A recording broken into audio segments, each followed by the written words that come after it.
Hello guys, welcome back. And ఈరోజు ఈ వీడియోలో సూర్య త్రిష నటించిన వీరభద్రుడు ఒక తమిళ్ డబ్బింగ్ తెలుగు మూవీ. ఈ సినిమాకి ఆర్జే బాలాజీ మనోడు డైరెక్టర్ అనమాట. సో అండ్ సంగీతం సాయి అభ్యంకర్, పెద్దగా పరిచయం లేదు. సో ఓవరాల్గా తెలుగులో మంచి ఫాలోయింగ్ ఉన్న సూర్యకి గత 10 ఏళ్ళగా ఏంటో ఆ సినిమాలు ఏంటో మనోడేంటో అన్నీ పిచ్చి పిచ్చి సినిమాలు, సరైన సినిమా అయితే పడలేదనమాట. సో ఆ స్టోరీ ఏంటంటే, ఒక తండ్రి కూతురు ఒక ఆపరేషన్ కోసం తన గోల్డ్ నగలు తీసుకుని నాంపల్లి స్టేషన్లో ఎర్లీ మార్నింగ్ దిగేస్తారు. ఆ ఎర్లీ మార్నింగ్ దిగేసిన తర్వాత దొంగలు ఆ బంగారాన్ని కాల్చేస్తారు. మన వాళ్ళు పోలీస్ స్టేషన్కి వెళ్ళి ఆ బంగారం రికవరీ కంప్లైంట్ పెడితే అది కోర్టుకి వెళ్ళి కోర్టులో లాయర్లు అదంతా ఈ కోర్టు జడ్జి ఇదంతా దొంగలే.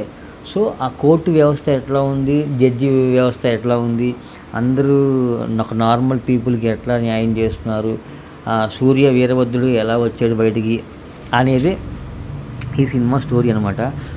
ఓవరాల్గా చెప్పాలంటే ఇందులో సూర్య మనకి నార్మల్ హ్యూమన్ కాదు, అతను ఒక గాడ్, వీరభద్రుడు అనమాట. సో ఆ వీరభద్రుడు వచ్చి వీళ్ళందరికీ ఏ విధంగా బుద్ధి చెప్పాడు, ఎట్లా చేశాడు అనేది ఇది ఒక స్టోరీ. సో ఇంకా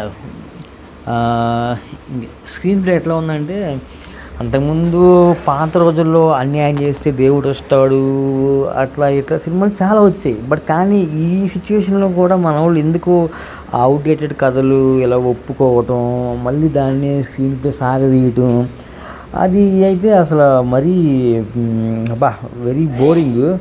హీరో ఎంట్రీ 40 minutes వరకు కూడా అయితే ఉండదు. అంతా ఈ కోర్టు అది ఇది ఏ చూపిస్తాడంతా ఉండదు సినిమా. సో ఇది కరుపు కాదు, ఇది ఒక కంపు అనమాట.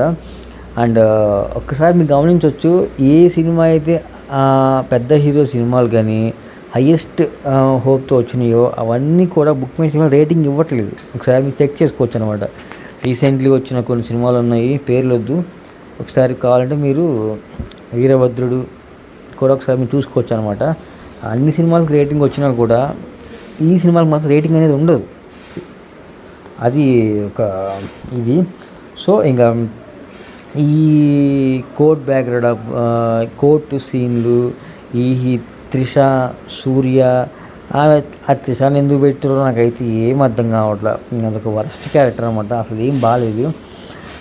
అది లాయర్ ఏంటో, మనవడు వీరభద్రస్వామిగా రావటం ఏంటి, లాయర్ ఇదంతా అసలు ఏం సినిమా రా బాబు ఇది అన్నట్టుగా అయితే అనిపిస్తుంది. అక్కడక్కడ కొన్ని ఎమోషనల్ అయితే సెట్ అయినాయి, కానీ సినిమా పరంగా అయితే కంప్లీట్లీ కూడా డిసప్పాయింటెడ్ ఫర్ సూర్య. సో ఒక్కసారి వీరభద్రుడు వస్తే ఎట్లాగైనా చేసేయగలడు, ఏదైనా చేయగలడు అన్నట్టుగానే సినిమా చూపించారు. ఓవరాల్గా అయితే ఆఖరికి వేరే వేరే యాక్టర్లు సింగం స్పూఫ్ చేస్తుంటే ఆఖరికి సూర్య అతని సింగం సినిమాని అతనే క్లైమాక్స్లో రీఎంట్రీ ఇచ్చినట్టుగా చూపించాడు అనమాట. అంటే ఆల్మోస్ట్ ఇక మనోడు ఇక ఆ సినిమా తప్ప ఇంతే అలాంటి హిట్ అయితే కొట్టలేదని చెప్పేసి మనోడికి అర్థమైంది. సో ఓవరాల్గా అయితే సినిమా సోగా అయితే ఉంది. మ్యూజిక్ అయితే అంతంత మాత్రమే, పాటలు కూడా పెద్దగా ఏమీ లేదు, రొట్ట స్టోరీ. విలన్గా అయితే ఇక మనవాడు డైరెక్షనే ఆర్జే బాలాజీ చేశాడు. ఆ స్టోరీ ఎట్లా నచ్చిందో, మనవాడు ఎట్లా ఒప్పుకున్నాడు అంతా కూడా రాంగ్ అనమాట. అది ఎందుకో ఇక వాళ్ళకి తెలియాలి. సూర్య ఎందుకో ఈ మధ్యన చాలా అయితే అన్నీ ఒక డిఫరెంట్ కథలు ఒప్పుకుంటున్నాడు, అన్నీ మైండ్ పోయినట్టుగా. ఒకసారి కొంచెం చూపించుకుంటే బెటర్ అనమాట. సో ఓవరాల్గా అయితే త్రిష విషయం ఉంటావా, అది ఎందుకు వస్తుందో ఎందుకు పోతుందో అంకేం అర్థం కాదు, అది వేస్టింగ్ కదా. సో ఓవరాల్గా అయితే సినిమా చూడొచ్చా అంటే సూర్య కోసం ఖచ్చితంగా సినిమా ఒకసారి చూడొచ్చు. కొన్ని ఎలివేషన్ సీన్స్ అయితే బాగున్నాయి అంతే, ఇక అంతకుముందు సినిమాలో ఏమీ లేదు. Minus point routine story, routine screen play boring, దర్శకత్వం కూడా పెద్దగా ఏమీ లేదు, అంత చెత్త, లెంత్ హెవీగా ఉందన్నమాట.